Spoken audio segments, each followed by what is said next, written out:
All right, folks, another installment of Project YFZ 2006 Special Edition. As you can see, I got the engine out of the quad. I cleaned it up a little bit. I don't like having any dirt all over the engine falling down when you're opening it. So I just kind of give it a gentle brush down with some soapy water. Nothing too intense. It was pretty clean, but like I said, I want to prevent dirt from getting inside the engine. This is the primary thing I was after on this side, over on the clutch side of the engine, to figure out if the previous owner was telling the truth or not about this having the oil upgrade. He said it did. He said he called Yamaha and they verified it had it. I didn't really believe him. It was a 2006. As far as I know, no 2006s had them.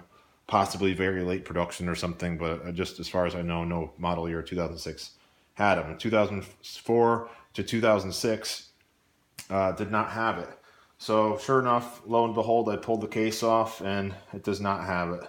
This is where the oil spray nozzle would go here.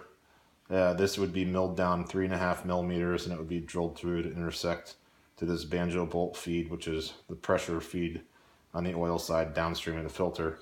And then it goes through this casing here into the crankcase area and sprays oil up into the piston and wrist pin. Yamaha switched over to that. A lot of people claimed it was because they were blowing these engines up, wide open, race conditions, things like that. Maybe even trail riding. I don't know. That seems hard to believe. I had a 2004 previously. It was bone stock, and I beat it endlessly, and I never had an issue. Some people will say they never had an issue. Some people will say they blew them up very quickly.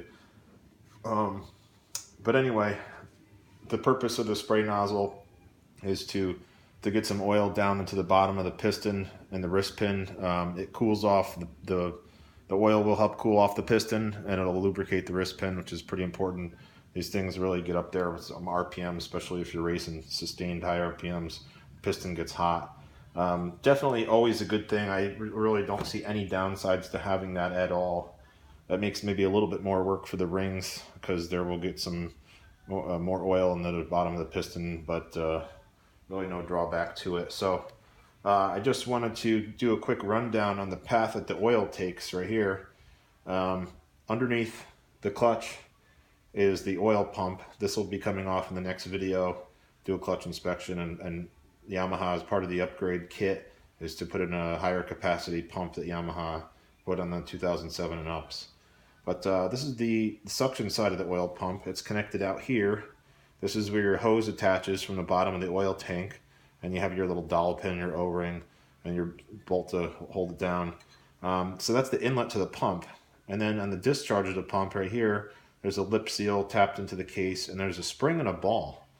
And that's the discharge of the oil pump, comes through the casing here and then goes up to the oil filter. Now the interesting thing about the spring and the ball is that once you shut the engine off, that keeps that discharge of the pump sealed up, and the oil will stay primed in the top of the engine and in the oil filter. You don't get the gravity drain back. So that's pretty nice feature because it, like I said, it keeps everything primed. It keeps the oil from draining back slowly and naturally leveling outside the engine and the oil tank. So pretty neat little feature I see from Yamaha. So that's the discharge up through here. You can see it cast in. And that hole right there, that big hole, is the feed from the oil pump into the oil filter. The oil goes through the filter media on the outside and then goes through the front here. So as you can see, the oil filter cap here seals against the face. The oil passes from the outside through. Sorry, I've got to hold that up a little bit. Goes through the center and then goes into here, onto the cover. And then coming off of the middle section here, there are two holes. It's hard to see, but one goes through here, one goes through here. This one right here goes into the crank and feeds oil into the crank at all times. This one here goes into the casing and goes into this passage here, which will go into the banjo bolt. The banjo bolt, and I'm sure a lot of you guys are familiar with this oil feed here. This divides off the oil. One goes to the cylinder head, one goes to this case, and feeds various passages inside that case. And that is where your oil spray nozzle is tapped into that pressure feed source right there, wherever this banjo bolt is. So like I said, you got to mill this down, you got to drill through to intersect to feed oil to it. The easy thing to do, unless you have some time and access to a mill and have the right dimensions, there are some DIYs out there. This needs to be milled down and drilled the correct diameter to intersect into here, and you get the oil nozzle and the O-ring that goes in. There's a company out there, J&T Products out of Michigan. They've been doing these for, I don't even know, it seems like forever. They've done so many of these things. If you ever look up oil upgrade for YFZs, they one of the first companies that come up. They offer the service where you send them this case, they drill this, they install the oil nozzle, and they give you the Yamaha oil pump and the gasket and anything associated to do this upgrade. It's $199 and they return ship it to you. It's pretty unbeatable for the price. The parts are kind of pricey, especially the oil pump. Is almost $100 from Yamaha for a discounted price oil pump. So that's kind of the easy button. I'm going to prepare to package this up and send it to J&T Products and have them take care of that, and that'll get that squared away. The other thing while I was in here is I said, well, I'll take a look at the water pump condition. It wasn't leaking or anything that I could tell, but I want to take a good look at all these parts. Everything looks like it's in pretty good shape. This is the shaft and this is the impeller thread together, and there's a little washer that goes behind it. This is the seal surface. There's two seals right over here. Maybe you can see, but the surface, everything looks in really good shape here. There's no scarring, there's no deep grooves or anything really suspicious, so I am going to reuse this. I have no reason to change that. The impeller is in good shape, so I'll be reusing these items. Now, as far as the seals, this is the seal that's on the coolant side. And some people have gotten these confused about which way they go in. The idea here is that, as you can see there, when you bend the lip down, you can see the spring, that it goes in the case like this. Not like that, but like this.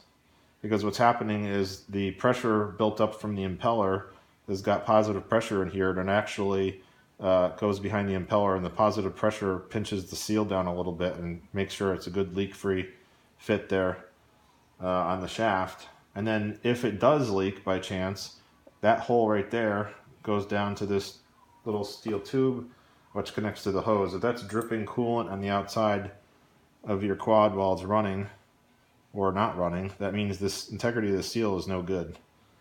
Then on your other side you have your oil seal, which goes in this direction, spring facing the inside of the engine, and then your bearing right there, and they're all sandwiched together by the shaft.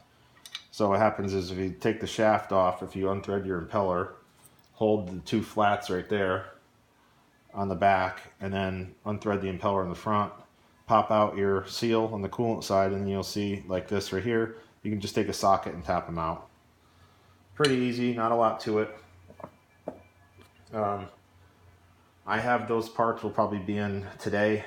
As far as getting this freshened up, but those are going to have to wait because it's going to be final assembled when this goes back on. I really only recommend genuine Yamaha parts for this. They're not expensive. There are some hot rods kits and some various other inexpensive kits out there, but from what I've seen, they're pretty subpar quality. Yamaha really makes nice parts. They've superseded the seal with one with a little bit different design. It's actually the shift shaft seal out of the R6s. The genuine bearings, Japanese bearings, really high end, doesn't get any better. So again, I recommend genuine Yamaha parts. There are some upgrade higher capacity impellers and stuff out there, water pump impellers. And I don't know, I don't see a need for it. I'm sure there's some sort of racing condition where one might come in handy, but for the intended purposes of this engine, how it's going to be used, I don't see any reason to stray from factory parts on it. So, one other thing here I guess I didn't point out was this seal right here, which goes over the snout of the crank for the oil feed, has got a washer and a circlip. I intended on replacing this lip seal just because I'm in here. So I'm going to take that out. And then before I package this up, because I'm a little paranoid about keeping these machine surfaces perfect, I think I'm going to use masking tape and cover all these machine surfaces, because I don't want them getting scratched or nicked if it's by shipping or handling. However, it seems like that can happen. If it can, it will. So that's the brunt of it. And the next video will be taking the clutch off of the oil pump, and then I think I'm gonna go into the top end a little bit, take a look at the cams, take a look at the timing chain tensioner, and eventually the cylinder and the head are going to come off in another upcoming video. So get a look at all those parts. I'm pretty eager to see the condition of everything. So far, everything I've seen looks really good. I took a look at the oil filter and I didn't see any questionable particles or anything in there, so I'm pretty happy about that. We're looking really good so far, and this engine has definitely not been disturbed. One of the key indications of that is that over here in the area, this is where the kicker goes. That blind seal right there is where your kicker would go for a kickstart. Well, this has got the Yamaha seal on it still, and then they put this little ring of silicone, what do they call it? Yama Bond, is still there. So this engine definitely has not been disturbed. I was pretty pleased about that. I don't want one that's been rebuilt or has big bore kits and all this other stuff. I wanted a virgin Yamaha engine, and that's what it's got. So yeah, pretty excited about getting into the next parts of it. I'm going to package this cover up and send it off to J&T Products, and I'll see you guys in the next installment. If you find this valuable, please like and subscribe. I would really appreciate it. Thanks for watching.